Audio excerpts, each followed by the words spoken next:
আসসালামু আলাইকুম প্রিয় এসএসসি এবং দাখিল পরীক্ষার্থীবৃন্দু। কেমন আছেন সবাই? আশা করি আল্লাহর রহমতে আপনারা সবাই ভালো আছেন।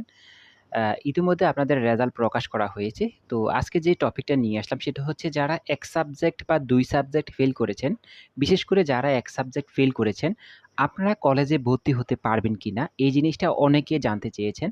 আ এটা নিয়ে আজকে আমরা আলোচনা করব। তাছাড়া আমরা করব যে বোর্ড চ্যালেঞ্জ করলে রেজাল্ট কতটুকু পরিবর্তন হয়। আমরা আলোচনা করব যে বোর্ড চ্যালেঞ্জের রেজাল্ট কতদিন পর দিতে পারে। তো নরমাল যেই বিষয়টা নিয়ে আজকে আলোচনা করব সেটা হচ্ছে যে আপনারা যারা ১ সাবজেক্ট ফেল করেছেন আপনারা কলেজে ভর্তি হতে পারবেন কিনা সেটি আমাদের অনেকেই জানতে চেয়েছেন। তো আজকে ভিডিওটা সম্পূর্ণ দেখবেন ইনশাআল্লাহ অনেক উপকৃত হবেন।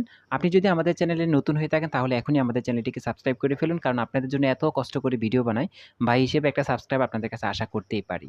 দেখেন আমরা বিগত কয়েক বছর ধরে আমরা যেহেতু ভিডিও বানাচ্ছি আমরা সবকিছু দেখতেছি, সব রুলস মানতেছি এগুলা। আ যদি ১ সাবজেক্ট বা ২ সাবজেক্ট যারা ফেল করেছে, ফেল কোনোভাবেই কিন্তু কলেজে ভর্তি হতে পারবে না। কারণ গতবার এটা নিয়ে অনেক আন্দোলনও হয়েছে। গতবার অনেক স্টুডেন্ট এটা নিয়ে খুব আন্দোলন করেছে।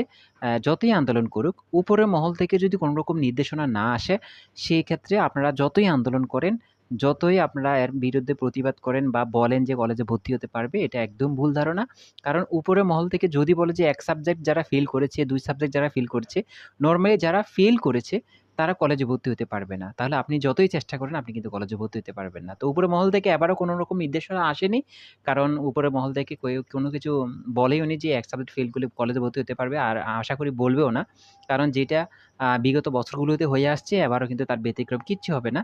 তো যারা ১ সাবজেক্ট ফেল করেছেন তারা কিন্তু কলেজে ভর্তি হতে পারবেন না। যত যাই বলুক, অনেক ইউটিউবাররা বলতেছে কলেজে ভর্তির সুযোগ দিবে, অনেক কলেজে ভর্তি হতে পারবে। কোনোভাবেই দিবে না। কারণ আপনি এসএসসি পরীক্ষায় ১ সাবজেক্ট ফেল করেছেন মানে আপনার ফেল আসছে রেজাল্ট। আর ফেল রেজাল্ট দিয়ে কিন্তু আপনি সামনে কলেজের দিকে ভর্তি হবেন এটা একেবারে ইম্পসিবল।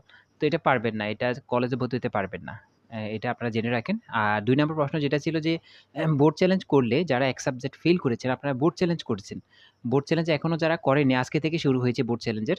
তো বোর্ড চ্যালেঞ্জ যারা এখনো করেননি তারা অবশ্যই বোর্ড চ্যালেঞ্জটা করে ফেলুন। আমি বারবার বলতেছি অনুরোধ থাকবে বোর্ড চ্যালেঞ্জটা করেন। কারণ এখানে ৳১৫০ করে একটা সাবজেক্টে লাগতেছে। দেখা যায় যে বোর্ড চ্যালেঞ্জে হিউজ পরিমাণ রেজাল্ট পরিবর্তন হয়। তো আল্লাহ যদি চায় আপনার এই রেজাল্টটাও কিন্তু পরিবর্তন হতে পারে। এজন্য বলি যে অনেক টাকা তো অনেক দিকে খরচ করেছেন। বোর্ড চ্যালেঞ্জটা অন্তত করে ফেলুন। আপনি একটা নিকটস্থ কম্পিউটার দোকানে যান। অবশ্যই যাওয়ার সময় কিন্তু আপনি আপনার এডমিট কার্ডটা নিয়ে যাবেন। ৳১৫০ নিয়ে যাবেন, আপনার একটা সচল মোবাইল নাম্বার নিয়ে যাবেন। আপনি বোর্ড চ্যালেঞ্জ করেন, ৳১৫০ নিবে একটা সাবজেক্টে। তো বোর্ড চ্যালেঞ্জ করলে কিন্তু হিউজ পরিমাণ রেজাল্ট পরিবর্তন হয়। আমরা স্ক্রিনে আপনাদেরকে এখানে একটা পিডিএফ ফাইল আপনাদেরকে তুলে ধরলাম। এটা হচ্ছে ৯০ প্লাস পেজের একটা পিডিএফ ফাইল। এটা হচ্ছে ঢাকা বোর্ডের পিডিএফ ফাইল গত বছরের রেজাল্টের পিডিএফ ফাইল আরকি এটা।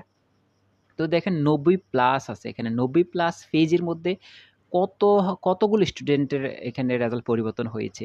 তো আপনি বলেন ঢাকা বোর্ড থেকে কতজন আবেদন করেছে বোর্ড চ্যালেঞ্জের জন্য? সর্বোচ্চ গেলে ১০,০০০ আবেদন করেছে। তো ১০,০০০ এর মধ্যে কি পরিমাণ রেজাল্ট পরিবর্তন হয়েছে এটা আপনারা একটা দেখেন। তো আমি বলব যারা বোর্ড চ্যালেঞ্জ এখনো করেননি বা সময় আছে ১ সপ্তাহ সময় আছে। তো ১ সপ্তাহ সময় নিয়ে বসে থাকার কোনো দরকার নেই।